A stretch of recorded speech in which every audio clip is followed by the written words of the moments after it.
Hey everybody, I hope you're doing well today.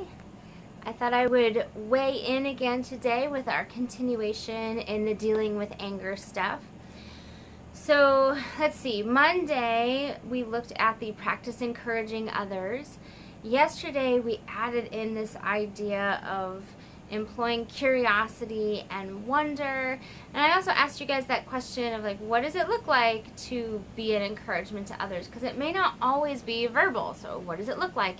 If you haven't weighed in on that, you're welcome to go back and do that. And then this third point, today I want to talk about engaging your own passions and talents. And I was thinking a bit about it. It's funny how a sermon might be called Dealing with Anger, and that somehow you'd get to engaging your own passions and talents. But in a way,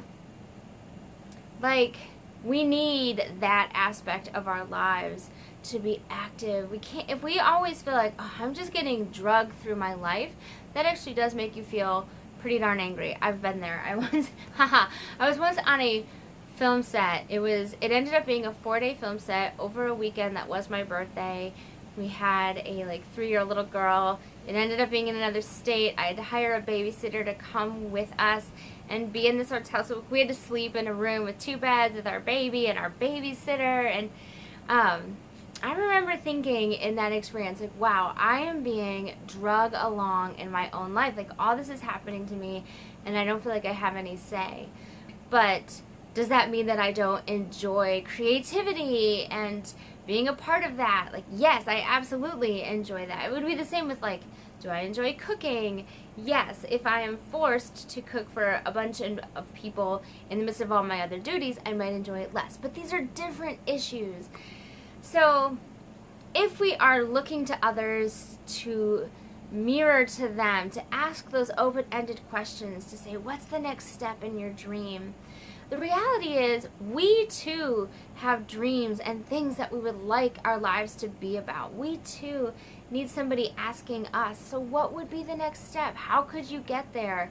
What do you need, right, in order to be there? And sometimes we just don't feel like we have the bandwidth to dream. Sometimes we don't know how to dream. There's just a billion reasons for why dreaming can be really difficult. But it's really important. When Dominic and I were young, we used to go to church on Sunday mornings. We would hear whatever it was. We would soak it in, and then we would go and we'd sit and have lunch together. And every single time, we'd be like, so what did God say to you today? And each of us would be really excited to go back and forth about what it is we felt like we had heard from God. Now, things have changed a little bit. We're sort of running Sunday morning, and so the questions we ask afterwards are more so what did you think? Did that resonate, and how did all that work? But Saturday mornings, those are our times still, where we sit down, we grab a cup of coffee, and we just dream. What is it that would ignite our passions? What are we hoping for? How can we get there? What's the next step? What would be really fun to do? And, I think a couple weeks ago I talked about this notion of sometimes it's like you're on a bowling alley path, and you're going down, and your ball hits this bumper pad, and your ball hits that bumper pad, and your ball, right? Sometimes we wiggle wobble, and we think oh, this would be really fun, and then we try it, and we find out it's not as much fun as we thought it was. But that doesn't mean that we don't have passions and talents. So if I could take a moment to encourage you, what is bubbling up inside of you? What is it that you would really like to do?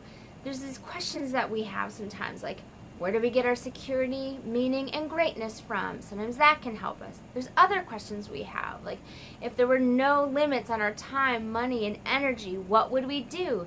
Those are really useful questions that sometimes prime the pump for us to say, well, if I could dream. But also, sometimes it's just taking an inventory. What doesn't feel like it quite fits right now? And what would make it fit? Or what else might we need? And, I have conversations with some people, and every now and again I hear somebody say, I just don't have the wherewithal to hope for things right now. It has been one disaster after another.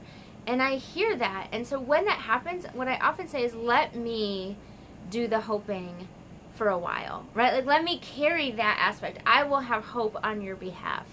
So, I just want to take a moment to encourage you, put it out there. who in your life might be able to hold hope for you if it's difficult right now, or how might you get a little bit of time just to dream and to even move towards your passions and callings. All right, I will see you again tomorrow. Bye-bye.